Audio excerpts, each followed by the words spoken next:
Hug. Meet you. I'm a Okay. hugger. How you doing? Nice to meet you. Good. Good to meet Yeah. you. Yes, sir. So, of course, I got your guy in the car. Of course, we're gonna bring him out. Where's Kim? Yeah, yeah. Go grab it just so I can go through the rules and everything.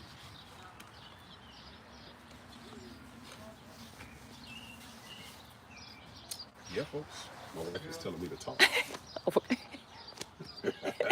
So yeah, so we got Cash. It's time for Cash to come home. Cash has been with us for 2 weeks on a Oh, that's the puppy. cute one. Yeah, the puppy bait training program. So Cash is going through his training. So now it's time for Cash's owners to go through their training. You know, as I tell you guys all the time, there's nothing I can do with the dog that's going to outweigh or outdo what the owners do with them for the rest of their life, right? So now my goal is to train them on how to maintain his training. So that's what we're going to go through. Miss Kim, how you doing? This is my wife, Sheena. Hi. Nice to meet Yeah, you yes, too. ma'am. So of course I have your guy in the car. I know you guys are excited to see him, but there's rules. There's rules for the reintroduction, and it's for him. You know, it's for him to maintain what we've implemented over the last 2 weeks. You know, because as we spoke about when I picked him up, there's absolutely nothing I can do with him that's going to outdo what you guys do with him going forward, right? So he's going to be excited to see you guys, of course, right?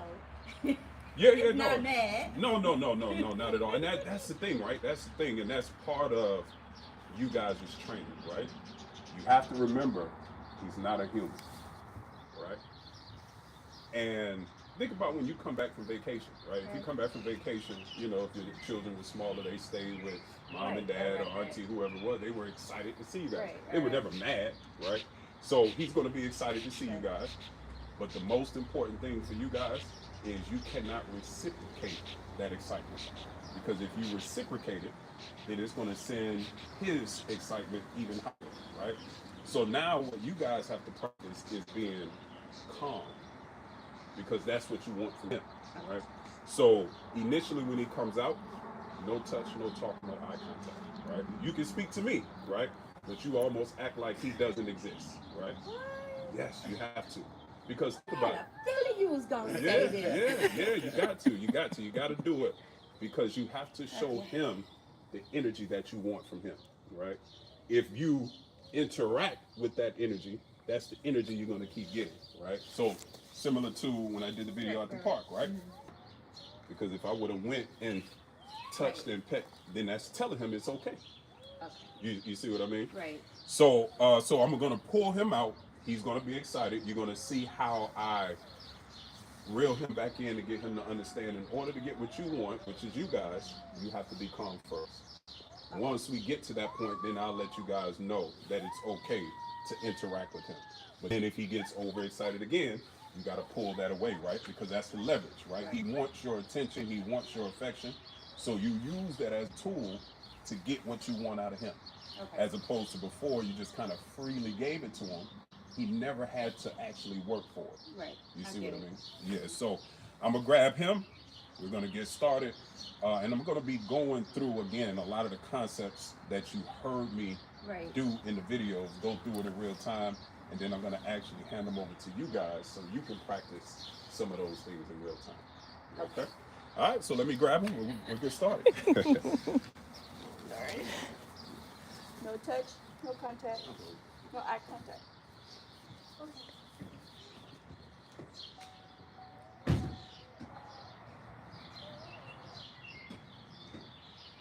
That's gonna really be hard with Cody.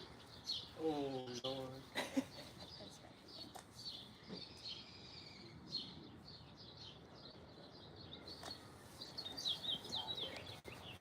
Oh yeah.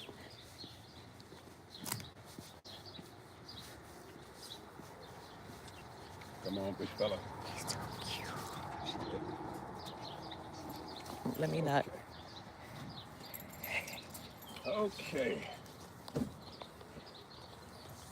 All right. Come on, Mr. Cash. Come on. Come on. There we go. All right. So once he recognizes, right, he's going to recognize. Now I'm going to let him kind of get excited, right? And the reason why is because I want to show you how to bring him back to reality, right? So he's kind of getting there. You see, there he goes. He's starting to go. Let's go, Cash. Come in. Good boy. Yes. Cash. Right here. Yes. Come on. Right here. Hey. Hey. Good boy. Yes. That's a good boy. Right? So perfect example, right? If you notice, tap, right? It's similar to that tap I did when we were in the house and he was jumping and I gave him that touch. It's the same concept, right? I call that the assertive tap on the shoulder. And basically what that is, let's say, you know, you were focused on work, you were on the computer, he was calling, right? And you're so focused on what you're doing, right? There's eye contact. You see? So, and the reason why is, right, because you got to remember, dogs nose, right? So they smell, and what they can't smell, they see. So they're looking for that communication from you. They're looking for that body language. They're looking for that eye contact because you're literally saying, I miss you so much. You're literally saying it with your eyes. Oh. You see what I mean? Okay. So he reads that, right? And then that produces this. I haven't even looked at him. Yeah, you was looking at him. I was at first. Yeah, you was looking at him. Yep. But that's little things like that are so important because you're literally communicating to the dog. And I know you're doing it subconsciously, but those are the things you have to become conscious about.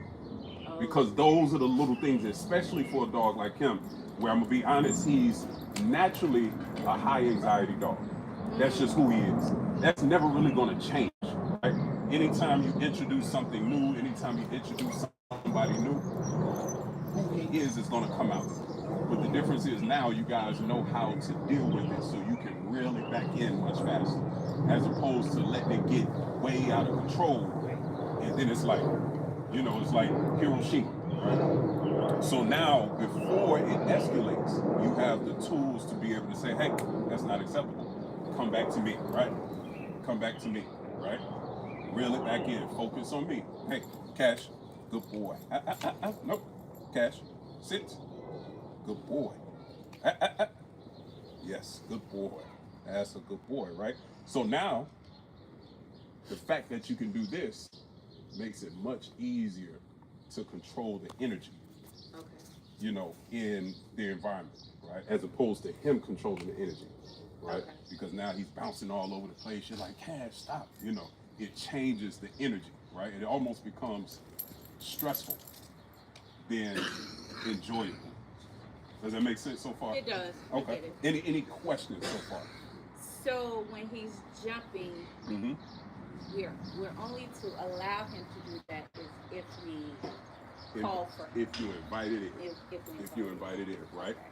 And Cash, right here, Cash. Yes, good boy, good boy. I could tell you're trying so hard. I could tell you're trying so hard. Yeah. I'm trying. But again, it's not about killing that spirit, right? It's okay for him to be excited. It's okay. He just has to understand that he cannot do it on his terms, right? He cannot just make the decision to just put his feet on you, right? Because think about it. If every time, like, let's say for an example, your neighbors, right? You guys are cool with your neighbors. But, I mean, if they came and just kind of touched you without you inviting them in, like, what's wrong? Like, why are you doing that? Like, you're in my space, right? Now, we don't look at it like that with him because he's a dog, he's a small dog, but it's the same concept. In nature, if he did that with dogs, they would correct him. But how dogs do it is totally different than how we do it. Right. They're more barbaric. They use their mouths. Right. You see what I mean? But the concept is the same. So that same touch, like, hey, is literally the equivalent of me using my mouth. Because what I'm telling him is, relax. You see? Calm down. Okay. Because in nature, this energy in nature will get him killed. And I'm being expressive like that so you can understand dog nature. Right. So that way, again, I think I said it to you guys, in order for you to make him better, In order to make him smarter, you have to become dumber, right? In order to bring him up to you, you have to go down to him, meaning you have to understand dog nature. Even though it's in a smaller, cuter package, it's not in a Rottweiler package or a German Shepherd, he's still a dog. Hey, hey, hey, no, no. Right? So that's a frustration bark, right? Unacceptable. Because what I'm telling him is that's not going to get you what you want. What's going to get you what you want is when you calm like this, right? Okay. So now this is a time, good boy. That's a good boy.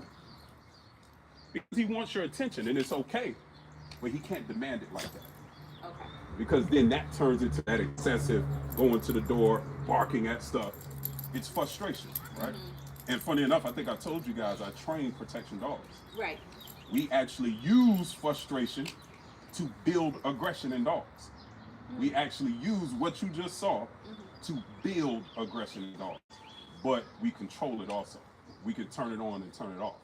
Okay. So it's the same concept here.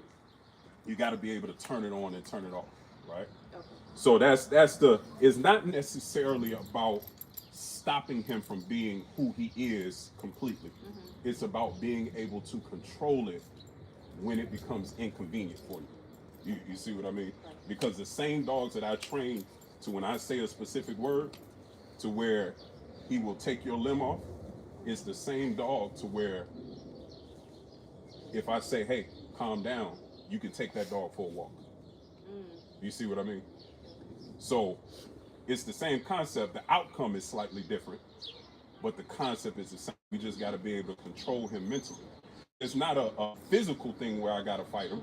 It's a mental, hey, watch, that means turn on, and whoever is in a certain proximity of you being able to get them, you get them. Okay. But then when I say, it's enough, come back to my side, that same dog is like, okay, I'm cool.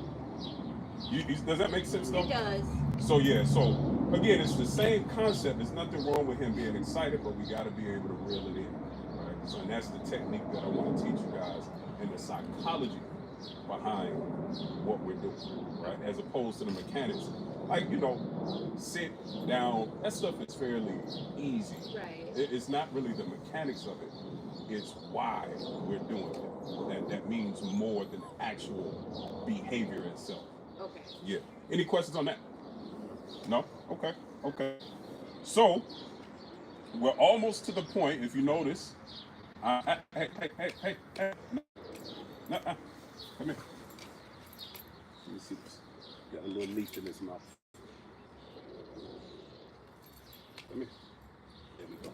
So yeah, so if you notice, every so often I'll allow him. Come. Yes, good boy. Right there. Good boy. Every so often I will allow him the freedom to go. Okay. Because avoidance doesn't equal compliance, right? So me trying to avoid him from going to you guys doesn't equate to him learning how to act, right? So I want to give him that freedom. So when he does something like jumping on the car, hey, nope, can't do that, right? But the reason why he's doing this is because the behaviors are familiar with the space. So now that he's back, it's like, ooh, I'm free again, right? I smell mommy and daddy. I smell my house. I smell my grass. Right. I remember what I used to do when I smelt these things. So the behaviors, that's why I say he's going to be excited. All of those behaviors that are associated with you guys are coming back. So now what we're doing with just us having a conversation is getting him to understand, like, oh, everything that we did there applies here now, right? So a part of us having a conversation and just ignoring him as I'm correcting him is him learning how to associate the mechanics of what we did there to you guys. So that way when I hand over the leash, it's a much easier transition. Right. Does that make sense? Yep. So yeah, the most important thing, right, is now we can get into the mechanics of how you guys are going to do what you see me doing, right?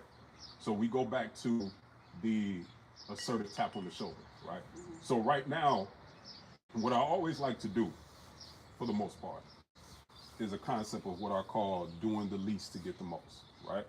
So let's say I want to get his attention, right? So he's focused on you now. The first thing I'm going to do is call his name, because that's the least, without doing any physical communication, that I can do to communicate to him, is the verbal, right? So I call his name to see if he responds. So Kash, he recognized that I call his name. He looks back at me, right? But he's not coming to me, right?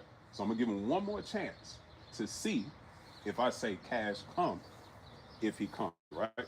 Then if he does it, then I take it to the next thing, which will be the tap. But it's not a pull, it's a tap, right? It's a difference. Now, I know it may sound like semantics, but the semantics are important, because a pull is me competing with him, right? It becomes tug of war. Because if I pull, he pulls, you see? But if I tap, it's a, hey, what you want? Okay. You see what I mean? If I pull, it's like, oh, you're trying to stop me, right? You're trying to compete with me from getting where I want to get to. You're trying to pull me this way. I want to go this way. I'm going to pull, keep pulling, because not only are you trying to stop me from doing what I want to do, right?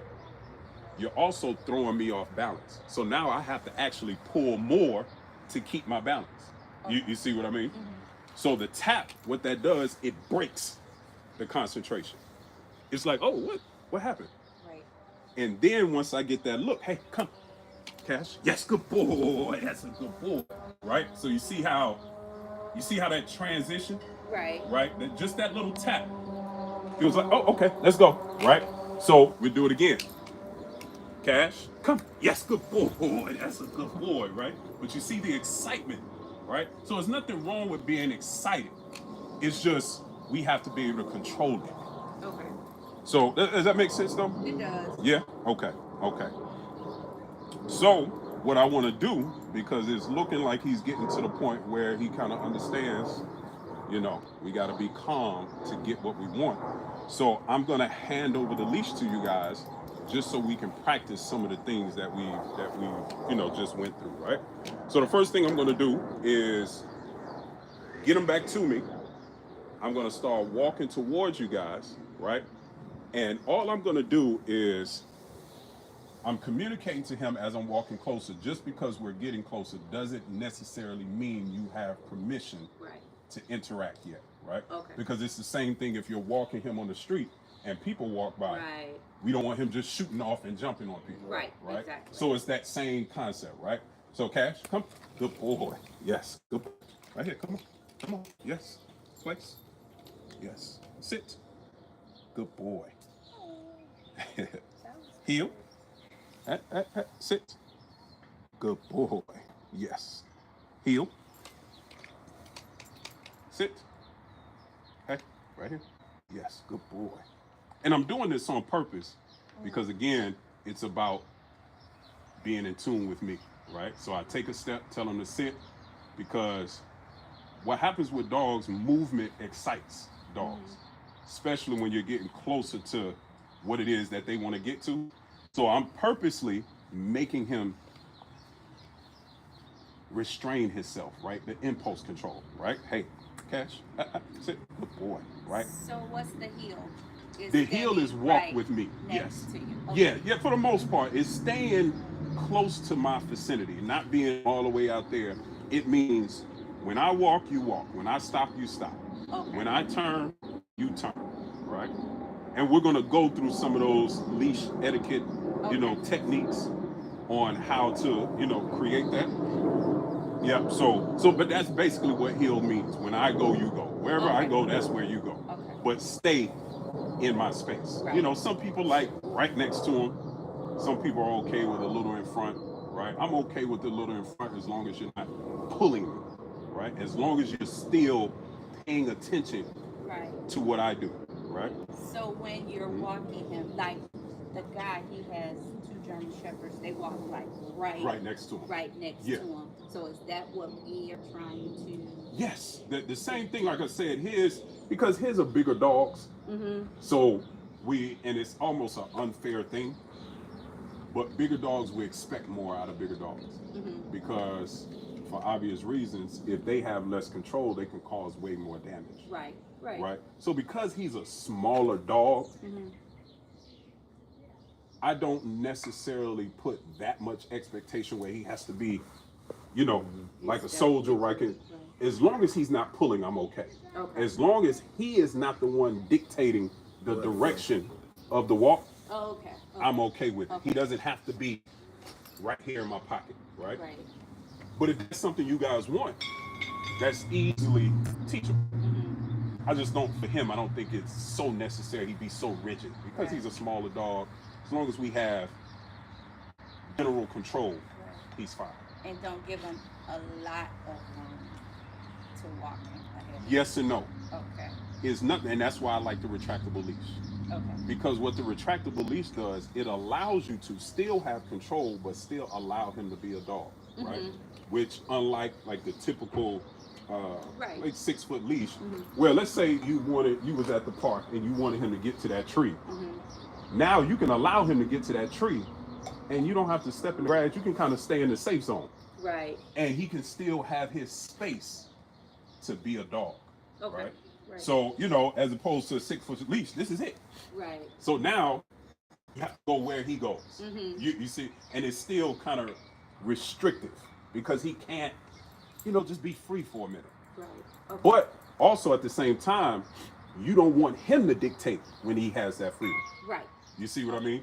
So now the difference is, right, if I want him to, again, leverage, right, I use the fact that I know he wants to go smell the trees and frolic around. I know that, right?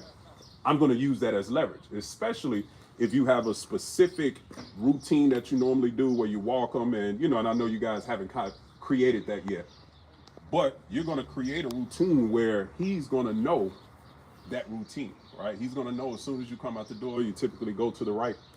He's going to know his... That we walk to the park. Okay. Around. Yeah. Okay, so you typically go around this way.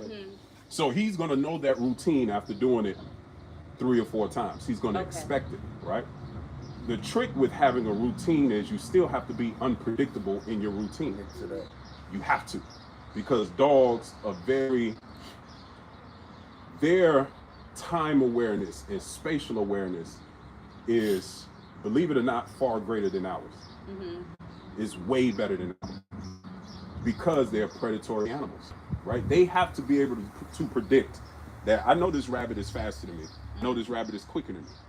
I can't run in a straight line because by the time I get here, the rabbit is going to be over there, right? So they have to know without knowing how to do the mathematic algorithms of being able to equate, you know, all this mathematical stuff that we do. They don't have that. What they have is angles. So I know if I run this way, right? If I flush the rabbit out and he runs this way, as opposed to me running to where the rabbit is, I got to run to the rabbit where the rabbit's going to be. So all of that they're calculating naturally, which allows them to be able to predict things that we're not even thinking that they're predicting, right? So again, as complex as that sounds, it's very simple. But once you know that about a dog, you can use that as leverage. I know that he knows it probably takes about 50 steps to get to the park. Guess what he's doing? He's counting. Oh, for sure. Again, that's the rabbit. It's the same thing. It's the exact same thing. They're counting, right? They're projecting how many steps I'm going to have to take to get to the rabbit when he gets here, even though the rabbit is here. You see what I mean? It's like you guys watch track and field? Are you familiar with track and field? You ever saw like the hurdlers? Oh, yeah. Okay. They have to count their steps in between each hurdle because they have to be able to predict when to jump. Okay. Right? It's the same thing. He has to be able to predict that once I get this amount of space from the rabbit, I'm no longer running, I'm jumping. I got to get it. Because if I keep running, the rabbit's going to... You see what I mean? So all of those things, as almost barbaric as it sounds, he's thinking about it. So he knows once he gets to a certain tree, the park is right there. It's time for me to go, right? Right. But if we become unpredictable, right, and not so, what's the word I'm looking for? There's routine, and then there's, what do we always say about Brandon? There's structure, and then there's routine, right? We have to have structure within our routine, but even our structure has to be unpredictable for him. So let me explain what I'm talking about, because I know that's a lot of words. Yeah. Hopefully that makes sense. Yeah. Structure doesn't always mean routine. Right. Right? I can get up every morning at 6 o'clock, right? Because that's just my routine. But depending on what I'm doing that day, the structure of that day is different. Would it be, excuse me, like the rhythm? So you have a set, Rhythm is you have a another word. set structure for your day, right? Right. However, You get certain up, you certain brush your things teeth, might be then you right. Yeah. However, the go rhythm and of your day Yeah. may be a little bit different based on something that you may or may not be able to control. Like if you're a little extra, Hey, you need a little extra time to cook something. It's like, okay, I'm usually eating oatmeal, but today I'm gonna scramble some eggs real quick. So your rhythm, is that what you're trying to say, babe? yeah, Because yeah, I'm yeah. trying It's, to, it's rhythm, it's routine. I'm listening, So trying to routine process. is you're still gonna cook breakfast, Yes. but you're The gonna, rhythm is different. right. Like it's like kind of a flow within your structure. Yeah. Right. Yep. So you make time, you prepare. Like I did, I switched up breakfast this morning, so I knew I had to take extra time to cut potatoes up instead of Yes, Okay, ma'am. I get Yeah. it. So I get but it. dogs do that too. Wow. You see, so now, even though your routine is the same, guess what we're gonna do between this tree and this tree? Instead of it normally taking, if you just walk because you're trying to get to the destination, instead of it taking 10 minutes to get from this tree to this tree, guess what it's gonna take? It's gonna take 15 minutes. Just from this tree to this tree. That doesn't mean that the total walk is longer. That just means the flow of it is a little different. So he can't predict What's next? what's next. Okay. Right? So you have to be unpredictable even in your predictability, because you're still going to get to the park. You see what I mean? But all I did was switch from today, instead of cooking oatmeal, I'm going to cook eggs. So from this tree to this tree, we're going to work on heel, stop, heel, stop. Okay.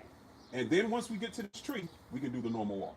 But tomorrow, right, I'm going to go back to oatmeal. From this tree to this tree, we're going to do the normal walk. But once we get to this tree, heel, stop. Okay.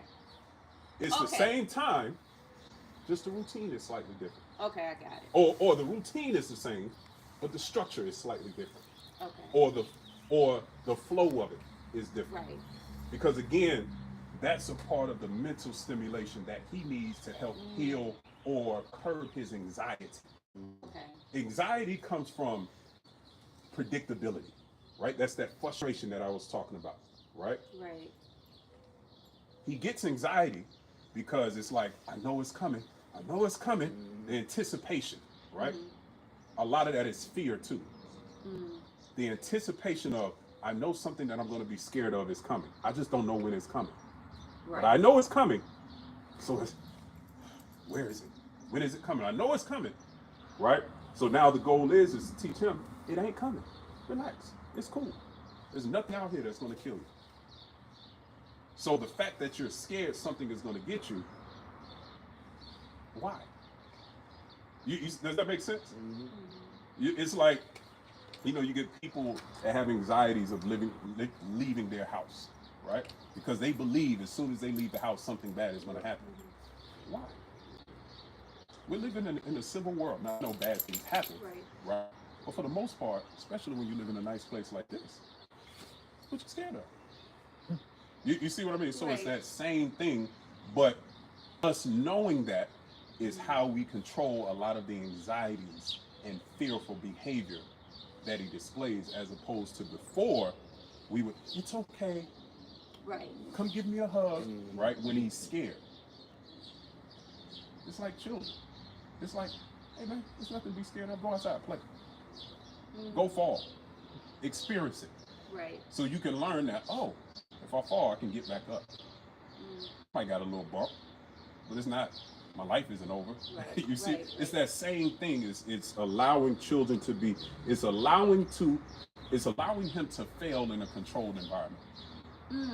You see, that's good. you have to allow that, Mm-hmm. because if he doesn't experience being around other dogs, like you saw in the video, and just allowing him to be a dog, right? Allowing the dogs to communicate to him, to let him know, hey man, cool down, relax, it's okay, right? He doesn't experience it, right? He doesn't feel it. But when you're around, like my son's dog, Okay. that you're about to Yeah. experience, Yeah. he's hyper. He's Okay. very, very hyper. Yeah. So with the two of them together, Mhm. that's just like Yeah. chaotic Mhm. hyperness. Oh yeah, for sure. And it drives me crazy. You know that little black and white dog you saw in the video? Yeah. I got him in the car. Same thing. Okay. Yeah. What you saw, they was together. Yeah. But like with him and Cody, when they're together, my anxiety goes through the roof. But that's where you have to control it. Yeah. Because if your anxiety goes up, guess what's going to happen? They're going to do the same thing. They're going to emulate you, right? They're going to match. They're going to mirror what you're doing, right? Now your anxiety turns into frustration, right? Their anxiety turns into more energy. Because it's confusion for them. They don't know what to do with it. Right. Because they don't rationalize those feelings like we do. So for them, it turns into nipping. Because they're trying to express the fact that I'm confused. And you got to remember how dogs communicate. They communicate with their mouth. Okay. You see what I mean? So remember this touch, right? You see how it, Yeah. whereas we can be like, Kim! Right. And it'll, Right. or sometimes if you're so focused, it's like, hey, I'm calling you. I'm tapping you on the shoulder to let you know. And it breaks that. You see what I mean? It's like, oh man, I'm sorry, I was just focused on what I was doing. Right. It's the same thing here, right? But if we don't control our emotions, then what are they going to do with it? Because remember, we're smarter than them. You see what I mean? Yeah. So I think I might have said to you before, my father used to always tell me, once somebody shows you who they are, believe them. Yeah. I believe who he is. He's shown me who he is. So now that I know who he is, I know how to deal with it, right? Right. I always bring up these examples because it makes it real for me. I got drug addicts in my family. I love them. Right. I can't do nothing with you. I love you from over here. I know who you are. I know what you're capable of. I can't allow you to get too. Right. Because I know what could possibly happen. Something could possibly come up missing. You see? Yeah. Right. So I love, hey, what, fam, stay over there. You see what I'm saying? Right. Oh yeah. So it's the same thing here, right? I know that his temperament, because that's how his breeders made him, right? And what I mean by that is, when you take a dog that has certain characteristics and another dog that has certain characteristics, and they have very familiar characteristics, and you bring them together, there's a high probability that those characteristics are going to be exacerbated in the puppies that they create. You see what I mean? So the downside with what we call the designer breeds, unlike the dogs that I deal with that are classified as working dogs, where they have to have a more stable temperament. So for an example, when I said that same dog I can turn on and he believes that he's about to kill you, I can turn him off and you can take him for a walk and it's like it never even happened. But they have to have that kind of stable mentality in order to operate in the real world, because at the end of the day, there's still dogs that have to exist in a space with other people, right? When you're dealing with the more designer breeds, that's not really their concern.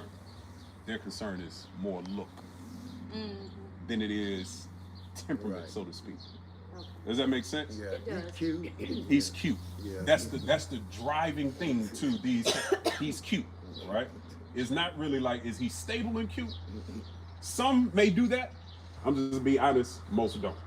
Right. It's more about cute. Right.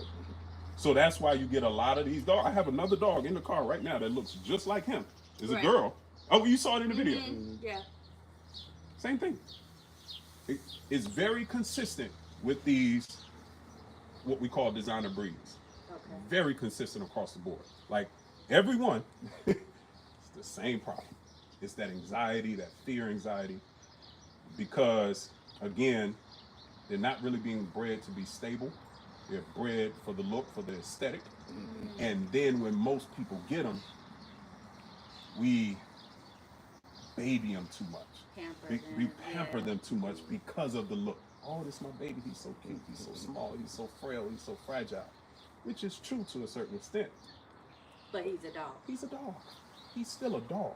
Yeah. So you have to treat it as such. But there's nothing wrong with giving him a good life. But he's still a dog. He still thinks and acts like a dog.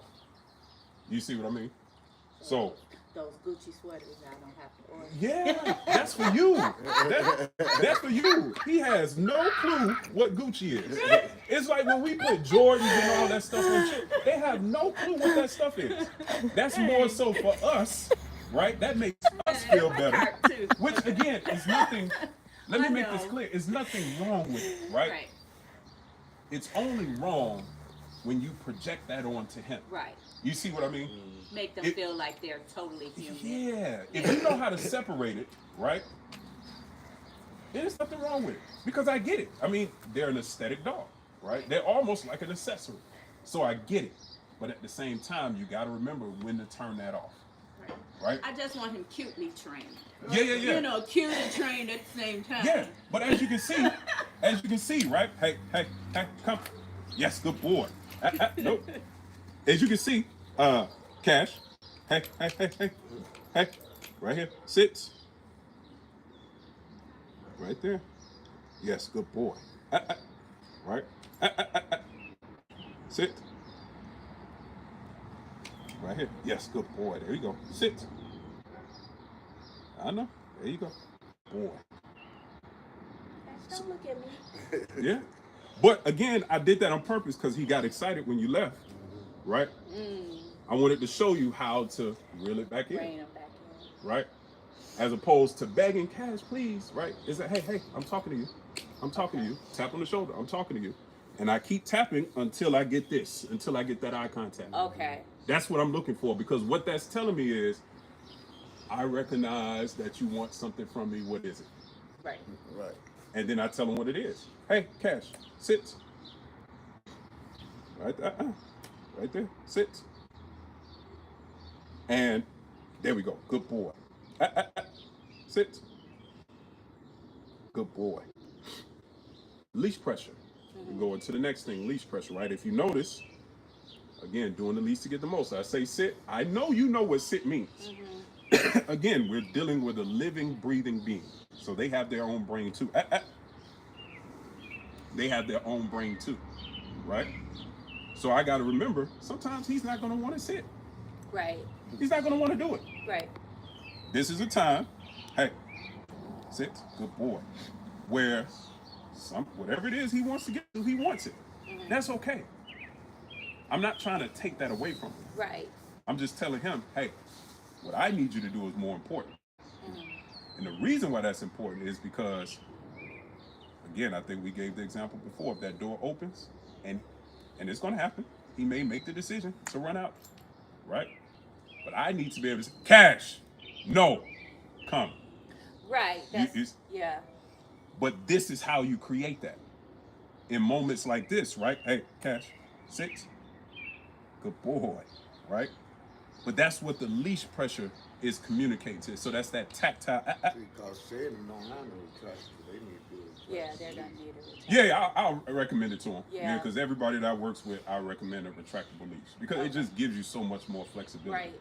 So, but yeah, this is me holding him accountable. Because remember, I asked him to sit. So he's making a decision to get up.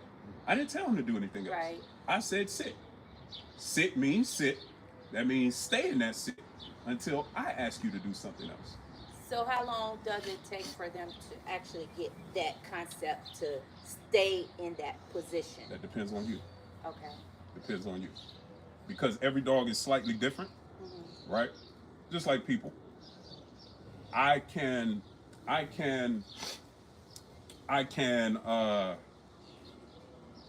project that is if you're consistent with it, it shouldn't take him no longer than, at the most, 2 weeks if you're practicing that specifically. Because you got to remember, there's not one thing that we were hyper focused on. Right. I was introducing a baseline of multiple different things. Right. So that way, as you guys do it, he understands what it is. Okay. So the stay is not something that we were hyper focused on, because I wanted to introduce sit first.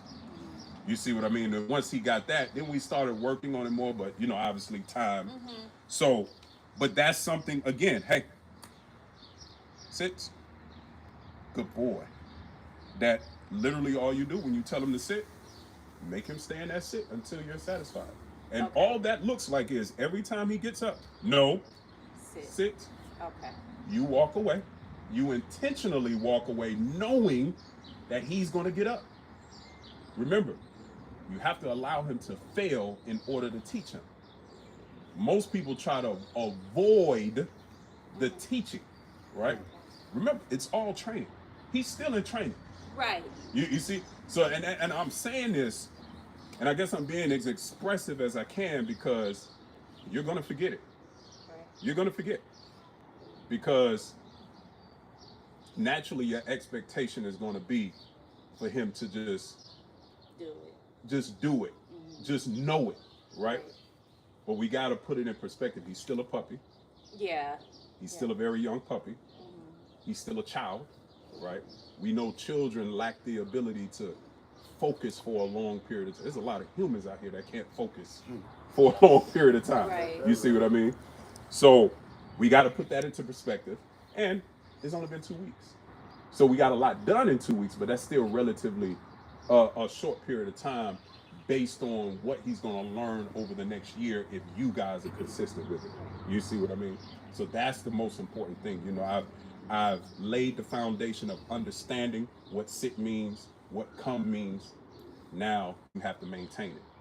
So that's the most important thing. But as you can see, Yeah. he's very capable of doing it, right? So now that I'm satisfied, guess what I'm gonna do? I'm gonna reward him. Hey, free. Yes, good boy.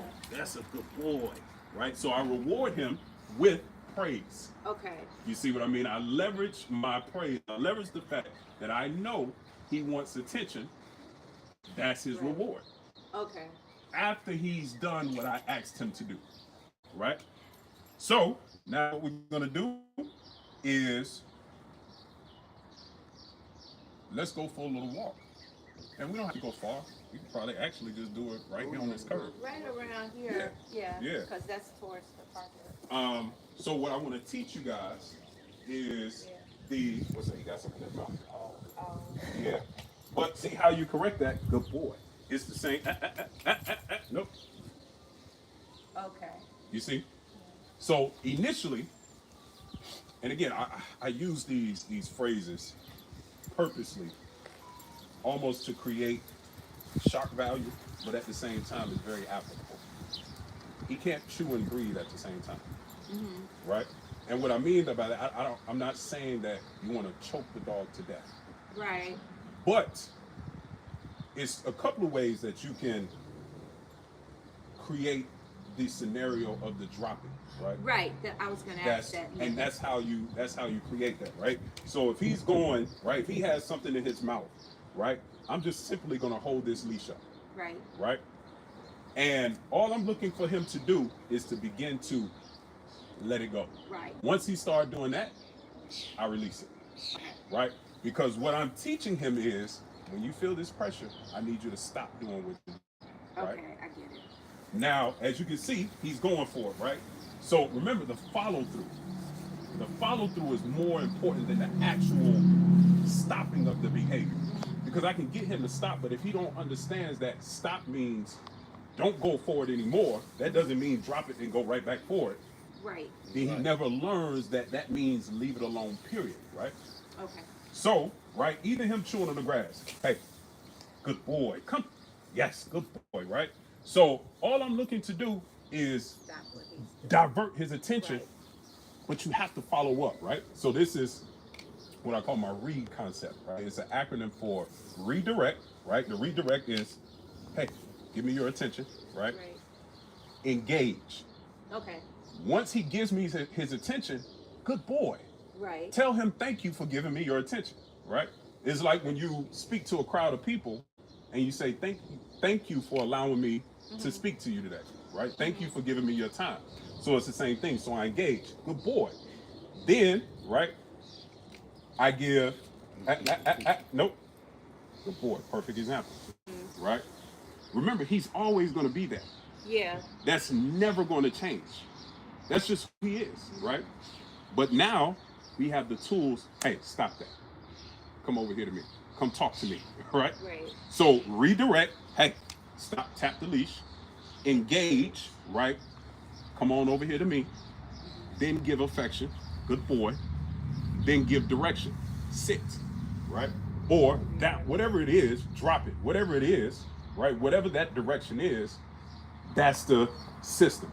Redirect, engage, affection, direction. Right? Normally, direction is come to me or sit down, right? So, does that make sense though? It does, but you're saying it while he's on a leash. Yes. What happens when he's in the house and grab my towel off the sink? Absolutely. Oh, because you did talk about the tissue and stuff Yes, like that. Yes. the tissue. Yes. You know, things of that nature. Keep the leash on it At all. Oh, in the beginning. okay. Because what the leash does is give you access. Okay. You see, so that way you don't have to try to chase and touch him. Exactly. Now, in a situation like now, he's close, right? Let's say he goes for something else, right? Right. It's that same. The tapping of the leash is the same as this right here. It's the same thing. It's the difference is I'm doing it with the leash and I'm just doing it with my hand. But the concept is the same, right? So now you can use both of those to your advantage, right? So obviously if he's close and you can tell, hey, stop. But let's say he's in the bathroom or, you know, he might be trying to run away from you, right? And perfect example, right? This is a perfect teachable moment. Now, you guys have a regular leash, right? Yeah, we have both. So put the regular leash on, not the retractable one. In the house. Okay. In the house, you put the regular leash on it because obviously this is just cumbersome in the house. Yeah. But it's the same concept, right? So allow it. That's where the confidence of you comes in, right? Okay. This is how you begin to teach him without him being on a leash. Okay. When Right. he's on the leash. He doesn't really know that. He knows that. He knows it, but he doesn't, because he knows it's still connected. He can feel it, right? But now, what I'm allowing him to do on purpose is let him have that freedom to think he can do something we don't want him to do. Okay. Right? Because now what I'm teaching him is, whether you know it or not, I can touch you. Okay. You see what I mean? So if he starts going towards that street, right, I ain't gonna panic. Because I know how much space I got before he actually gets to the street. I know that leash is on him. If he starts going to that street, guess what I'm gonna politely do? Step on. Nope. Right. Come. Follow me. Right? You see what I'm saying? It's that simple. Like this. Yeah. But you see what I'm saying? Yeah. That's how simple dogs are. Because he obviously feels like he's still on the leash. Well, Brandon is holding it because before he was ready to jump to us, but now it's like, okay, I'm not even going to bother trying to get close to you guys. Because I've told him that he doesn't have permission to do it yet. Right. Right? Right. That's what I've told him, and that's why purposely we've been sitting. Hey. Nope. Come. Good boy. Right? So perfect example. Right. As opposed to chasing. You just grab And it's going to be easier with the regular leash, right? But hey, come. Good boy. Right there. So now what I'm going to ask him to do, right, is sit. If I can get this little thin leash. There we go. But this is what I wanted. Now he realized, oh, you're not holding it? Right. He realizes it now. Right. But so now, what I'm teaching him is whether I'm holding it or not, I still got control. That's the only thing I don't like about this thin one.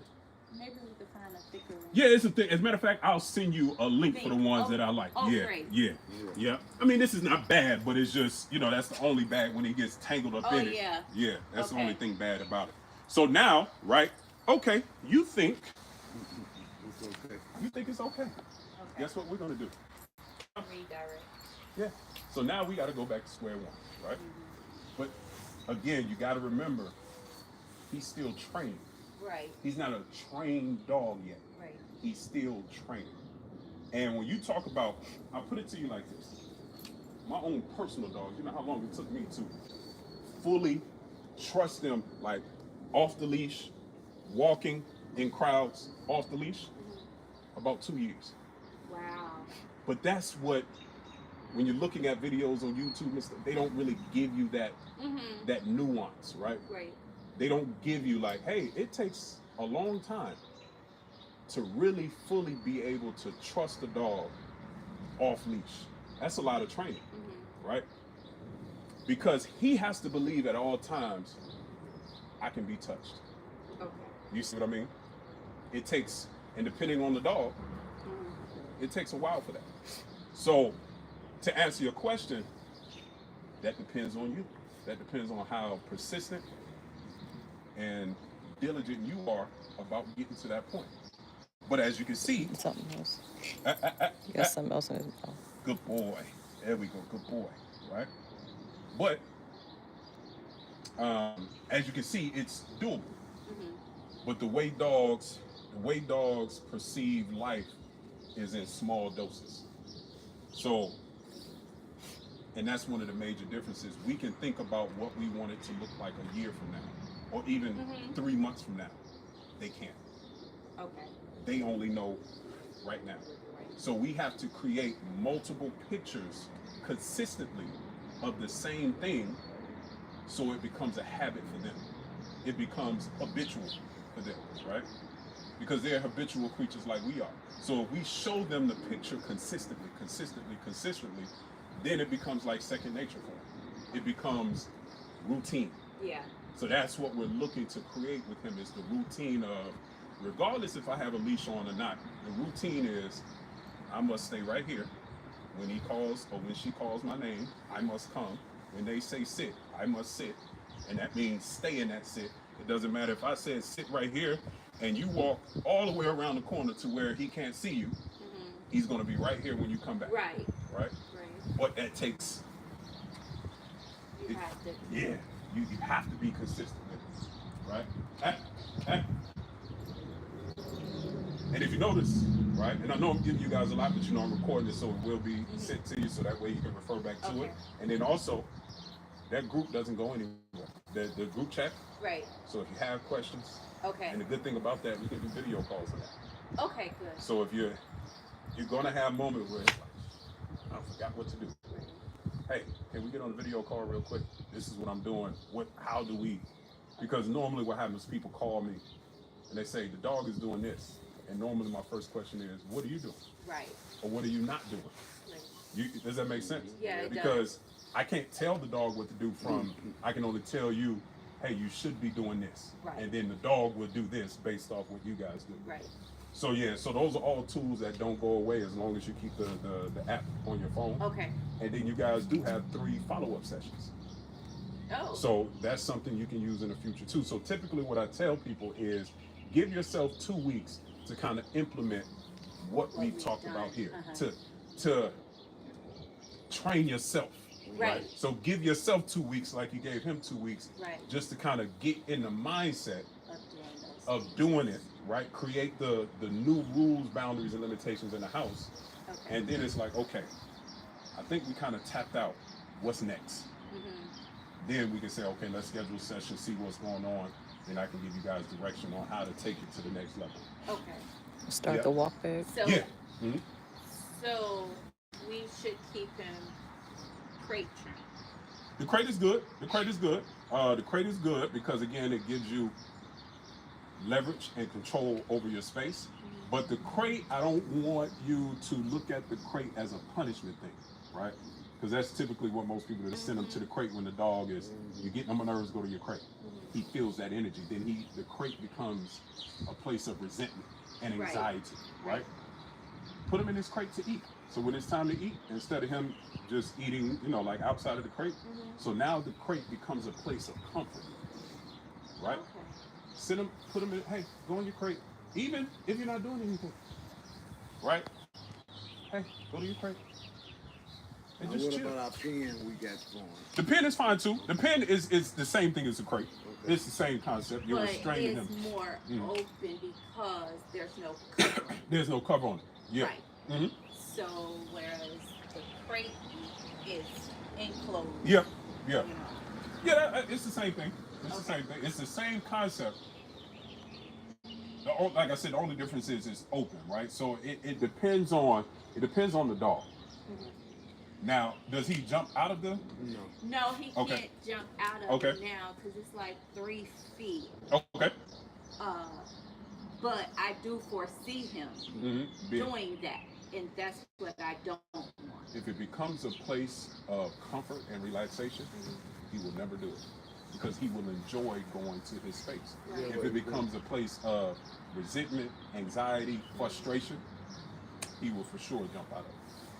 Yeah. Because like I said, in the pen that he's in, he knows automatically if he has to use the bathroom, if he's not outside, he goes from, he could be in the basement and he'll go all the way up to the top level and go in there.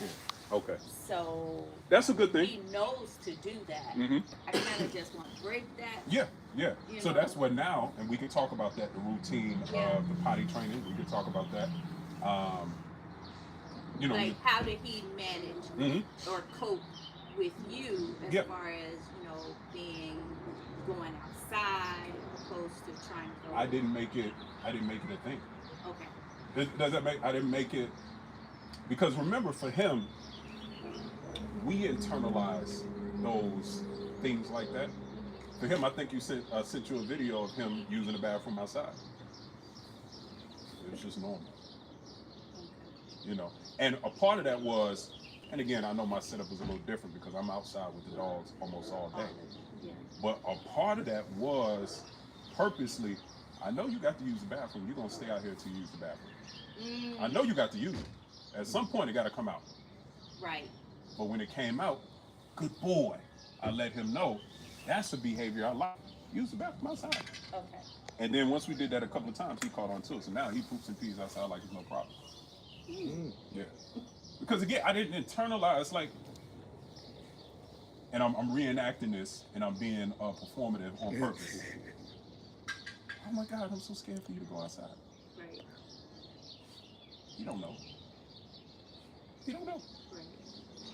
But and again, it's easier for me to do that because I didn't experience, right? But even in me not experiencing those situations, again, because I'm a trainer, I know how to turn that on and turn it off, right? I know how to turn the empathy on and turn it off when it's necessary, right? And that's where you have to work on turning that empathy off because it actually, it produces weakness in him. For real? Yeah. You ever see a dog apologize to another dog? You ever see a dog feel sorry for another dog? Like, have you ever actually seen that? Yeah, it doesn't really exist in the dog world. Yeah, they're more aggressive. They're assertive. Yeah. They can be aggressive, but they're more assertive. Because you got to remember, dogs do not live in the past like that. They don't have the ability to conceptualize the past. They just don't. Because again, it's the rabbit. If they miss this rabbit, right, and they're constantly sulking, oh, I missed that rabbit, man. I'm so hungry, but I missed that. It's 10 rabbits right here. Right. Why are you still worried about that rabbit? Right. Come over here and get these 10. Right, I get it. That's how they live their life. But that's why we call it reactivity. But that is just who dogs are. Because they have to react to what's going on right now. Because that's how they survive. That's how they survive in the wild. So when that's out of balance, right, and you get a hyper-reactive dog, And this is why I like to use stable dogs to train unstable dogs. Okay. Because those stable dogs will tell him, Because we saw him with your rocks, and it wasn't when you had both of the rocks outside when you was training. but those are my stable dogs. Right. They were just So even though they're bigger, right? People, oh my God, he's your dog. No. Because I've trained them, one, for obviously for my purpose, but two, to help me with other dogs. Right. Because especially, I don't know if you, I didn't differentiate the two, but my male, he's the oldest one. So he is the alpha dog in the pack. So he helps me stabilize other dogs that are unstable. Yeah, yeah. Because dogs learn from other dogs faster than they can learn from me. Right, and that's why I think when we first got him and we brought Cody around him, Cody is so hyper and he was jumping and everything. So you know, and he picked it up. And he picked up on it because some else in his mouth. He had never done that before, and then all of a sudden now he's jumping up on the couch, and I'm like, no, we don't do that. There you go, good boy. But because he saw Cody doing it, he feel, I'm gonna do it too. Yeah. So, Well, he learned from another unstable dog. Right, and that was kind of the worst thing. Yeah. But it's fixable, Right. It's fixable because now, if you guys work on him, guess what Cody's gonna do? Cody's gonna learn from him. Even though he's a younger dog, he's more stable. Right. They don't go by age. Okay. They go by confidence. Who's the more confident? Right. Because that's stability for them. That's survival. That's the pack leader. Who's the more confident, calm, even when shit hits the fan? Who's the one that's like, they ain't that big of a deal. Right. And that's who they follow. Yeah. But the one that's Right. that's the one that normally, when pack fights happen, that's the one that gets jumped on. Because what the pack is telling them, you're making us look weak. Okay. Calm down, relax. We got it. It's cool, right? He has something else. Hey, it's no different. And I always, and I'm gonna try not to talk so much after this. We're gonna get started. But I always like to give these examples because it makes it real for us. It's like the person in the crew that talks so much. Shut up. Why are you talking so much? You the one talking, but you the one that's gonna get beat up. Right. Because you're doing all this talking and we know you're not that tough. Right. We know it. But you doing all this talking is gonna make us look like we chumps. Shut up. You see, Right. It's the same concept. Close your mouth, follow my lead, right? It's the same thing with them, right? The pack leader is the one that's saying, hey, close your mouth, follow my lead, and we'll be okay. But if you keep running your mouth, you're gonna get us hurt, and you definitely gonna get hurt, because if you don't get hurt by the other people, we gonna hurt you because you got us messed up. You see what I mean? But they're much more barbaric with it. When they correct dogs, you see it. Like you see blood, you see that stuff. So they're much more barbaric with it. But the concept is the same. You know, we're just adding a little more human civility to it. Or a little more humanity to it. Yeah. Some on his face. Oh, okay. So yeah, so now that I've talked to you guys to death. No, I mean, we need to know. Yeah. We can go through the walking, just so I can kind of show you how to correct the leash etiquette. So I'll start with it first, just so you can see it in real time, and then we'll handle the leash and let you guys do it. Yep. Cash, come. Good boy. Okay. Hey. Yes, good boy. Come on. All right. So, perfect example, right? He's excited. We're moving, right? Now, the first thing I want you guys to get in your head. The first thing I want you guys to get in your head is it's never you against him. It's him against him. You're just the referee. You're the person that's setting the rules and making him abide by the rules. And what I mean by that is, do your best to take you out of it. Meaning, why are you pulling me? Right. You see what I'm saying? Why are you doing this to me? He's not doing it to you to be malicious. He's doing it excuse me, he's doing it because nobody has ever really said, don't do it. Does that make sense? So as we're walking, right? First thing is, if you notice, the leash is loose. Right. I'm not trying to restrain him because again, avoidance doesn't equal compliance. Right. Me trying to avoid him from doing anything doesn't teach him not to do it. Right. It only restrains him, which builds frustration, which makes him want to do it more. Right? So now, as we're walking, right, he gets out in front. All I'm going to do is tap that leash and go the other way. I ain't saying nothing to him, right? Okay. I ain't saying nothing at all. Because what I just communicated to him without using words, pay attention to me. You see what I mean? So, again, loose leash. As soon as he starts, I'm going the other way. My question, we got a harness. Which is the best to use? Right now, this. Okay. The harness is made for when you already have control. It is not a training tool. Because think about what the harness is made for. It's made for draft horses, and it's made for sled dogs. What do? Pull heavy stuff. So when you put that harness on him, pull heavy stuff, he's pulling you. You're the cargo. Does that make sense? Because it's on the strongest part of his body. So remember, dogs is no different. Watch this, right? What do you normally do?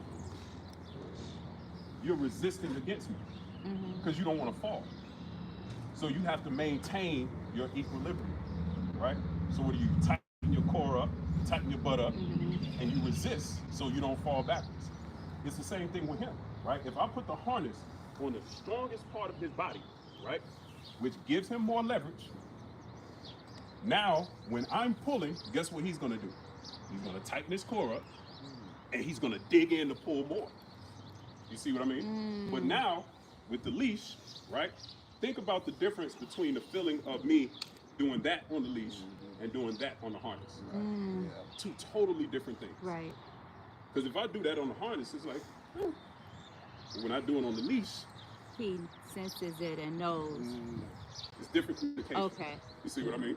So for now, while he's still in training, right, leash. Okay.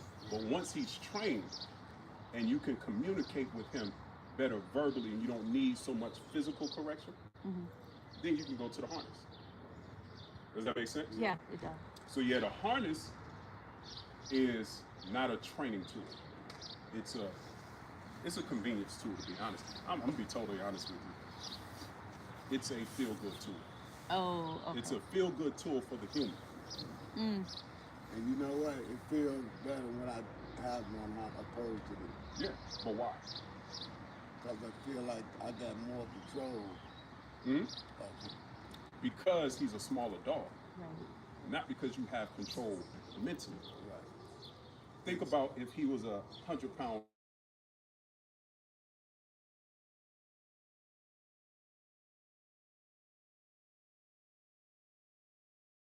With the mental control over you just have to use the physical to implement the mental. If you notice, every time I tap the leash, hey, Right.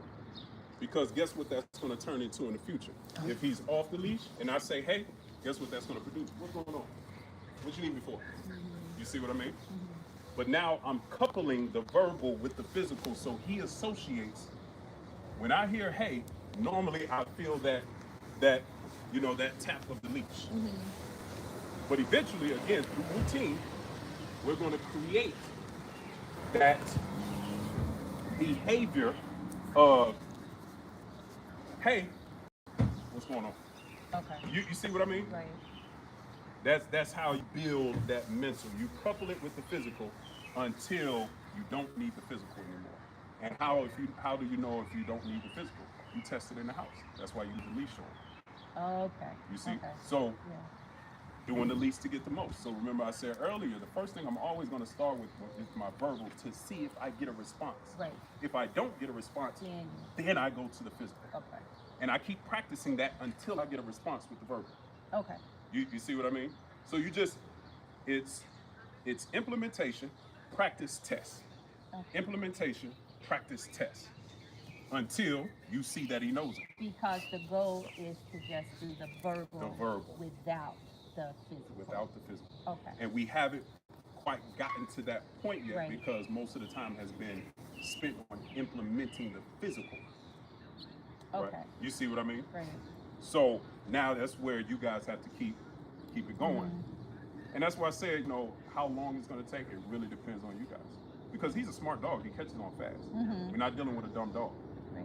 Trust me, dumb dogs exist. I promise you. Do they? But they say like the poodles are Very smart. the very, very smart, as well as the golden We retriever. have two of the smartest dogs in the world in one. It's a gift and a curse. Because you can be so smart, you can be dumb. Because you're not mentally stimulated. That's when you Right. typically do dumb things, right? And again, he's a dog. And a puppy at that. And a puppy at that. So we gotta expect, even though within his smartness, right? Like he keeps looking for stuff to put in his mouth. You know why Right. he's doing that? Because I'm bored. I gotta find something to do. Right. I think I read something Yeah. like that. It's boredom, right? But he has to learn to maintain himself even within his boredom. He has to learn it. But it takes time for him to do that. And again, he's still a puppy. Yeah. You see what I mean? So we have to kind of give him some grace, but at the same time say, hey, that's not right. You see what I mean? Yeah. So is that discernment we have to use too. Right. We can't expect him to do 4-year-old dog things. Right. Like my other poodle, Yeah. he was so chill. Yeah. But then he was old. He was older. He had when he got older. Yeah. And see, I don't remember when he was a puppy. Going through that because I wasn't working in the house. Okay. So Gotcha. we only interacted with him in the evening times, more so than anything. So that's why I was like, I can't do this. Yeah. This is too much for me trying to, no. Yeah, it's a lot. It's a lot training a dog. It's like children. Yeah, Think about and starting over with my a child. poodle, he was so chill. Yeah. We had a routine. When I get up in the morning, he gets up. He sometimes beat me in my office before I do. Yeah. And he's in his spot. He's there for the whole day. Yeah. And this one, no. Yeah. So now create that system. Whatever you want that system to look like, create it. So if you want him to sit in the spot, sit. Right. When he does this, good boy. Right. When he's doing anything else outside of this, hey, what I asked you to do, get back over here and sit down. But that's where that leash comes in. Right. Because now So instead of chasing him, you can just grab the leash. Oh my gosh, Get back yeah. over Because he's Yeah.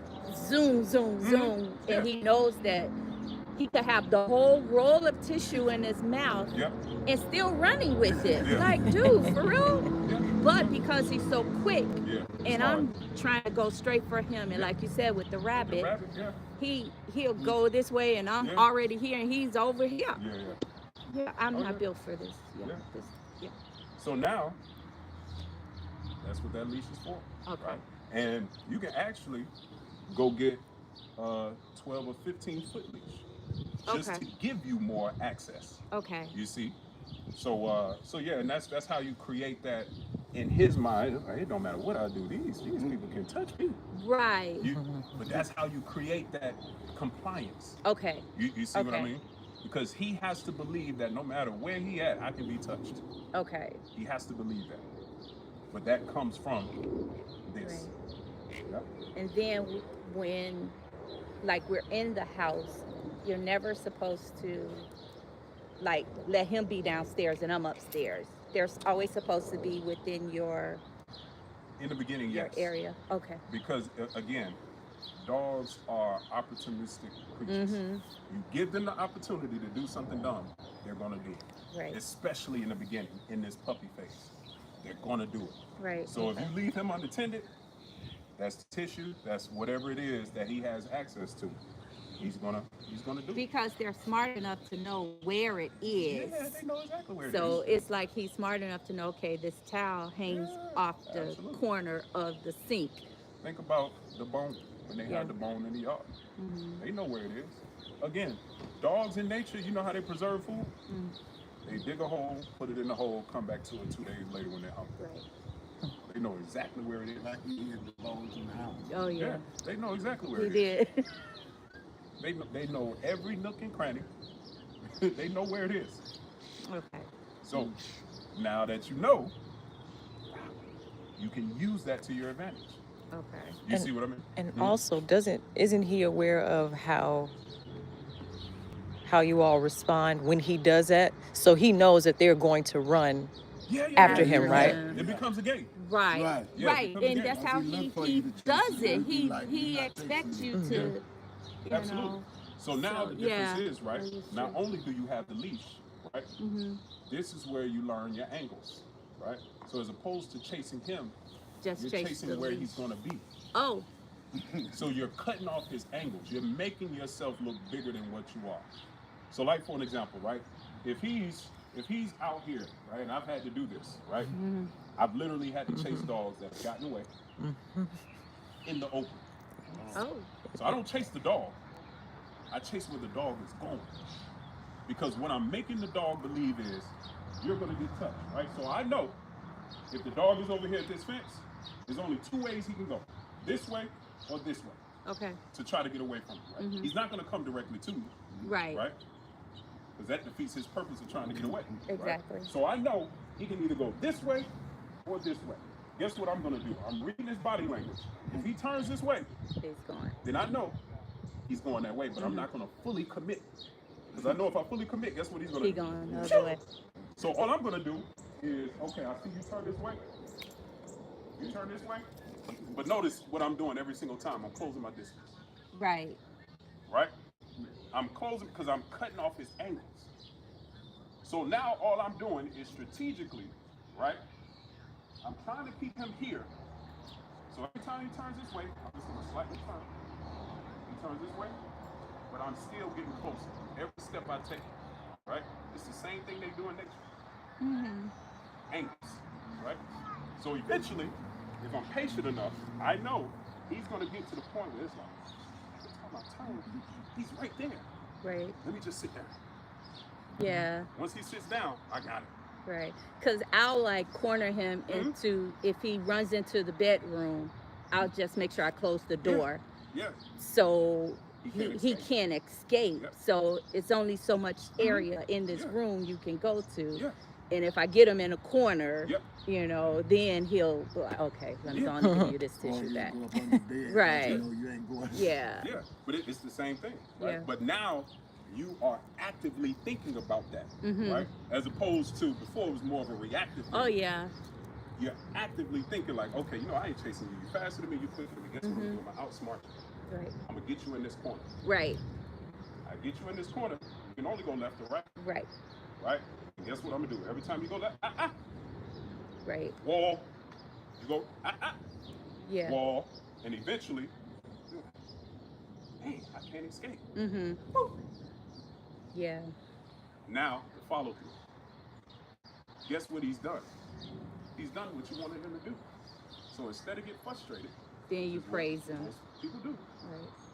Ah! Because you're angry that you had to chase him. This is where you have to cut off this is why I said, take you out of it. Okay. You So see don't what I think mean? about how much my toilet paper costs. Yeah, because he don't know. Right? Yeah, that's a clutch pearl moment. Yeah. It is. Toilet paper is Even- not cheap. Even when you buy in bulk, Even when you buy in bulk. because you, Yeah. you But calculate he how don't- long it's he going How to long know. it's gonna last. You see, he doesn't know that. Only we know that, Yeah. right? Now, I'm going to be honest with you. I'm going to have a real moment. How is he still able to get the toilet paper? Because we leave the door open. But it's so much not a but, because that's a making an excuse. It's so much of a habit for us to have the door open Yeah. than, oh, I Or- gotta go back and close it. Or just put it to where he can't get it. Or we shouldn't have to do any of that because he should know, don't mess with my toilet Eventually, paper. he will learn that. Mm-hmm. Eventually. But you got to remember, he's still in training. Yeah. So, And he's a puppy. and he's a puppy. So, Oh, just expect him to get the toilet paper 2 or 3 more times before you realize, like, you know what? either I'm gonna put this toilet paper up high, or I'm gonna close the door to where he can't get into Right. it. Also, here's the other side of that. Avoidance doesn't equal compliance. So you closing the door doesn't teach him that the toilet paper is off limits. You see what I mean? Right. So that's not really. But you know when you teach him the same thing you've been doing here, right? If he's in the bathroom, you already got him cornered. So here's where you have to know his behaviors, right? I know that bathroom door is open. I know when he starts rummaging around, kind of, I know eventually he's going to go to that bathroom because he's looking for the thing that allows him to express himself. The toilet paper represents that thing that allows him to express that energy that he's trying to get out, right? Right. So you're looking for him to do it. You're going to allow him to do it. Why? Because avoidance doesn't equal compliance. You have to allow him to fail in a controlled environment. So you know he's going to that bathroom. Guess what you're going to do? Go ahead. I'm following you.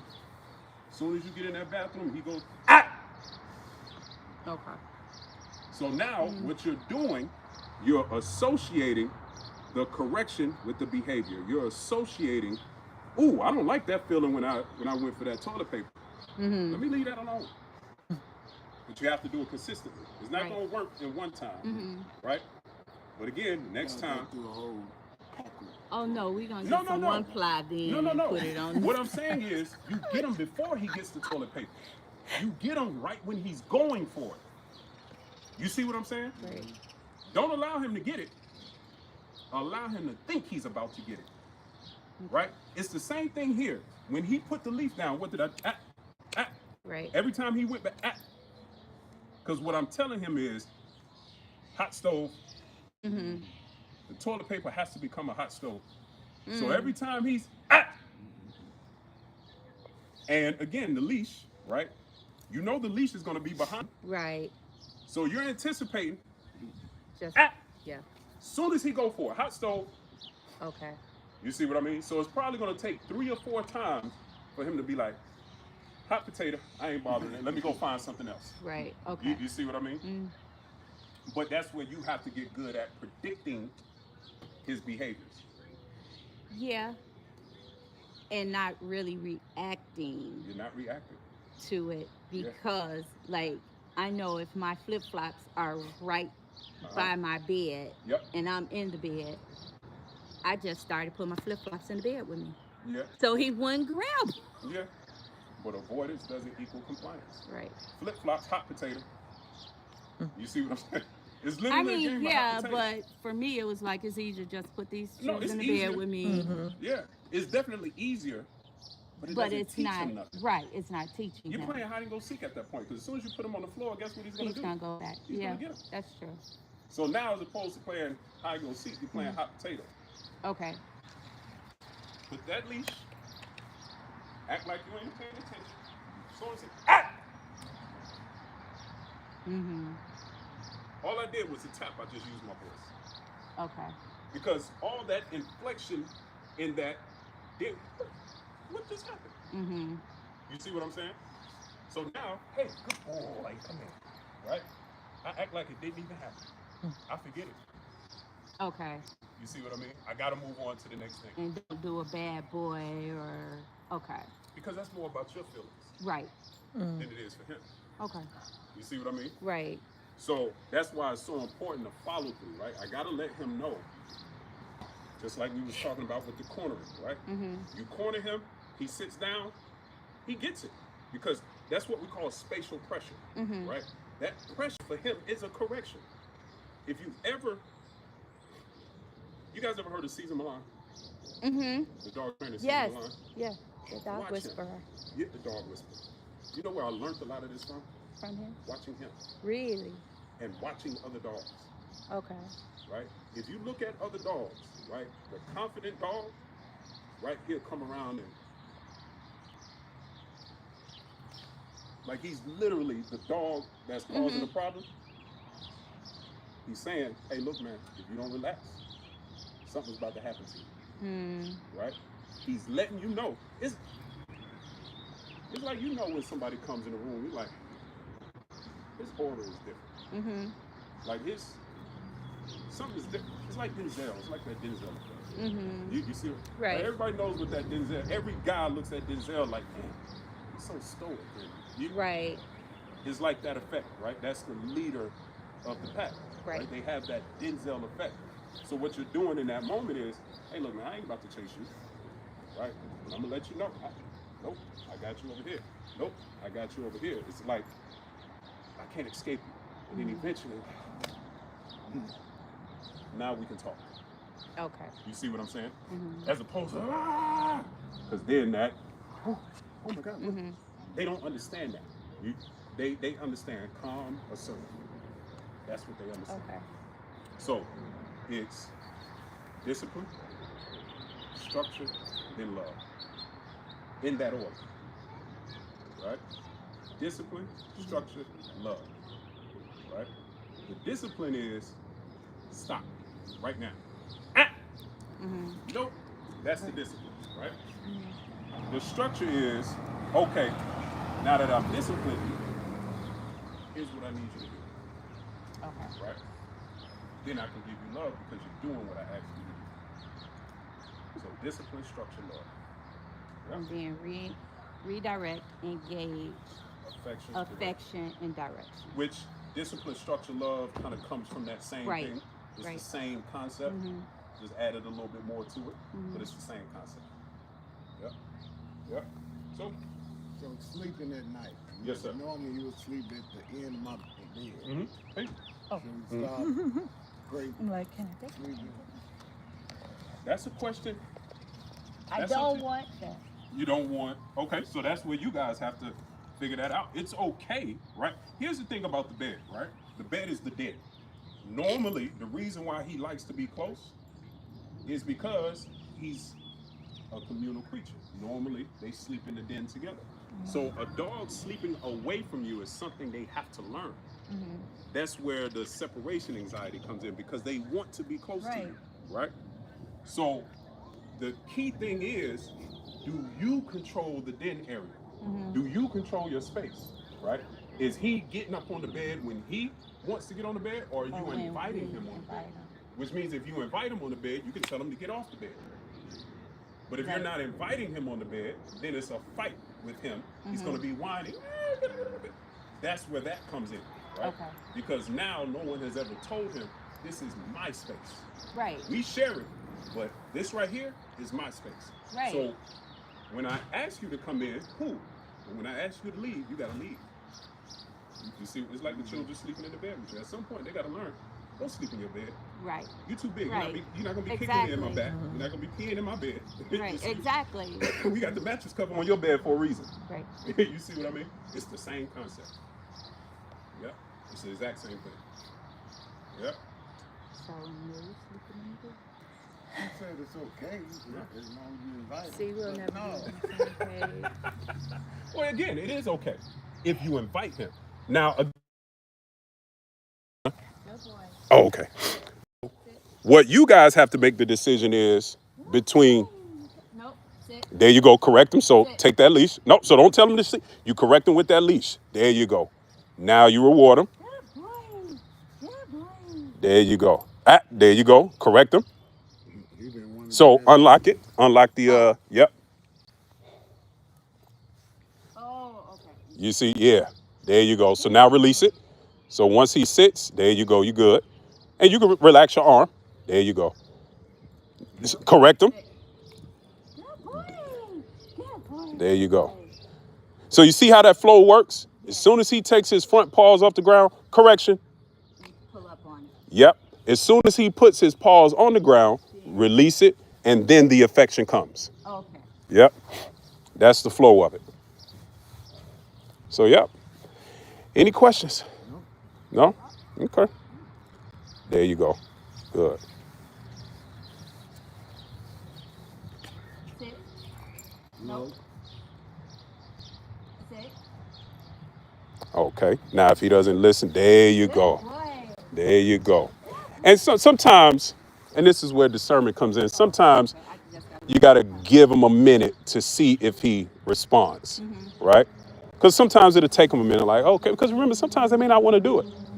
They will do it because you're telling them to do it.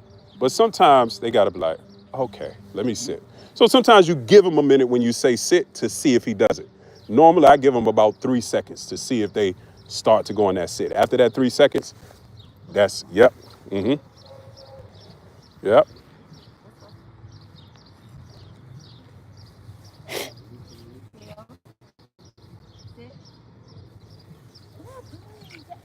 Sit.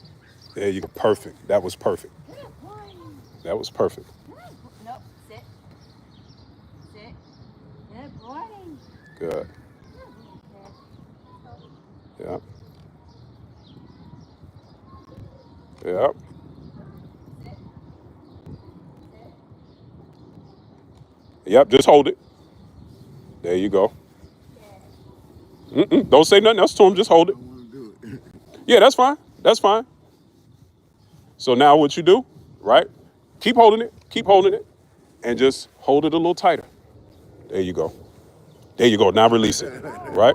That's what that means. So remember, physiology, right? I think it will hurt there. You're not choking him, right? He can still breathe. I promise you, he could. And that's why I said earlier, you know, he can't chew and breathe at the same time, even though it sounds barbaric, right? The reality is Sit. what I've taught him with this, right? What this leash pressure means, right? This tactile communication. When that leash goes up, that means put your butt on the ground, right? That's what I've taught him, right? So the leash pressure, it has ranges, right? First, you start, again, it goes back to that concept of doing the least to get the most. When I initially pull up on that leash, I'm not going to go to a level 10, right? Because if I go to a level 10, I have nothing else to give after that. Right. So I'm going to start with a level 1. Sit. If he don't listen, 2, 3, right? Okay. I'm only using the levels based on what he gives me. So that way it's fair. Because if his level is a 1 and I go straight to a 10, that's when it becomes abusive. Right. You see what I'm saying? That's when it becomes unfair. That's when it becomes aggressive. Right. Assertive is, okay, I asked you to sit, level 1, you still not sitting, level 2. Normally at about 2 or 3, they're gonna go down. But the most important thing is to follow through. Once they put that butt on the ground, that pressure must go away, right? Because if you keep the pressure, then they don't understand. I sat down. Why are you still pulling up on the leash? You see what I mean? So they have to make the connection like, oh, when I put my butt on the ground, the pressure goes away. Which means, guess what? They're turning the light on and turning it off. And what I mean by that is they begin to learn how to turn the pressure off because the quicker they put their butt on the ground, the quicker the pressure goes away. Right. Okay. You see what I mean? But that's why it's so important for when they put that butt on the ground, pressure goes away. Right? And then guess what happens? Affection comes. Right. Pressure goes away, affection comes. So they learn that, right? Because they're trying to get to the affection. They're trying to get to the good stuff, right? Okay. They're trying to get away from, I really don't like this correction. They may fight a little bit depending on what the stimulation is. But eventually they're going to learn like, you know what? Let me chill, right? So yeah.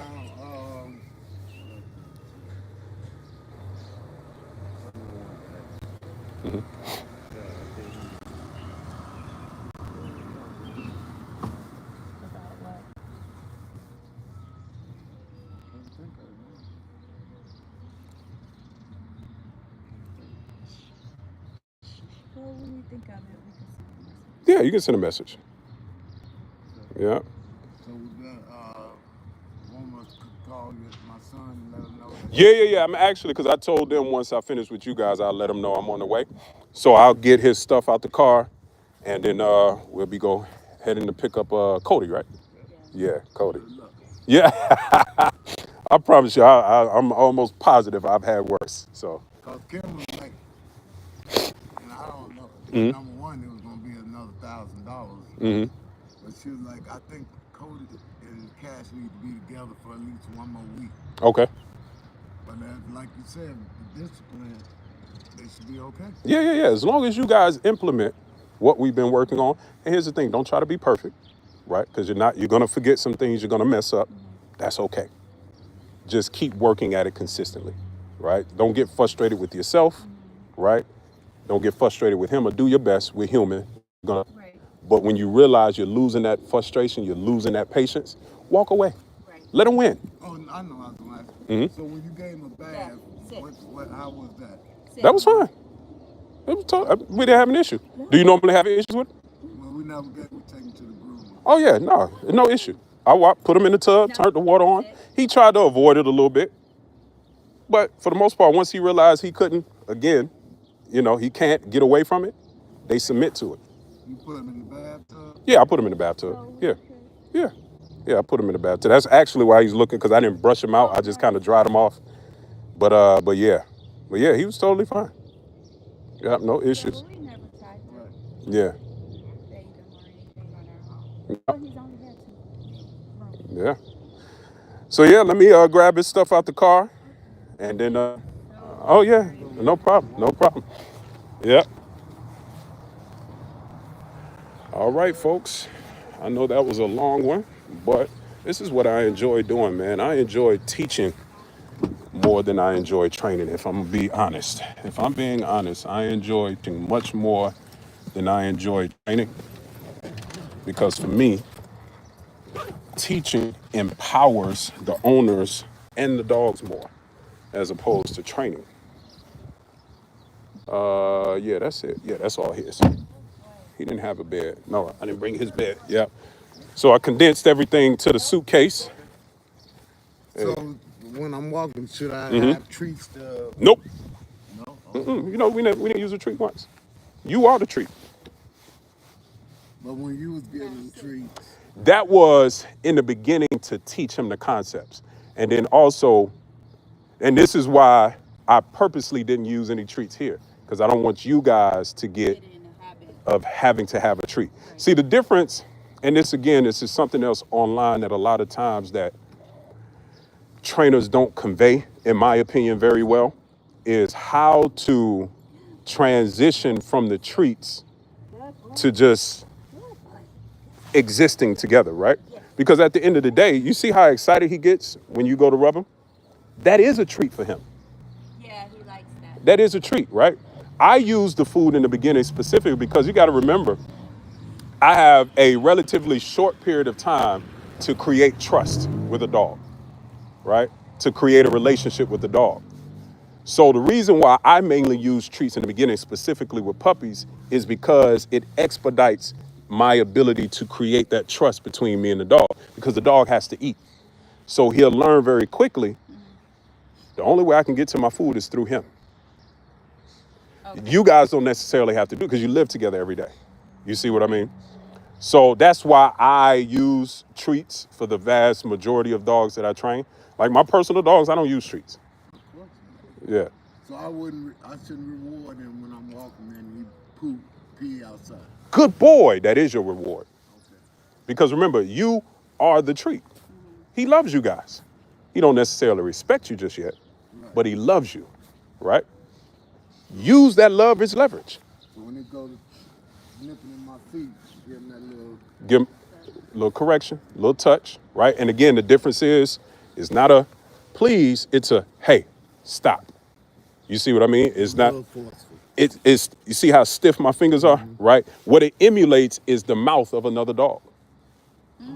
It's the teeth, right? They feel that, and it's an instant. That's how they interact. Yes. And that's what gets me all frantic, because it seems like they're biting. Nah, he's communicating with you. Yeah, he's communicating with you. So, and I did it in the video when he was hey, nope. He went to sit down, good boy. He jumped again, hey, nope. He sat down, good boy, right? Okay. So yeah, yes sir. Good. Well, thanks for everything, and you will. It's a pleasure. So We will be appreciate calling you. you. Yeah, for sure. So No very problem. much. I appreciate you. I'm gonna go pick up the other bad guy. Yeah. Yep. Can I get you guys some water or something to drink? You know what? Are you sure? I'll take a water. Yep. Eric, you can bring some water. All right, beautiful people. We are on to the next dog. Talk to you soon.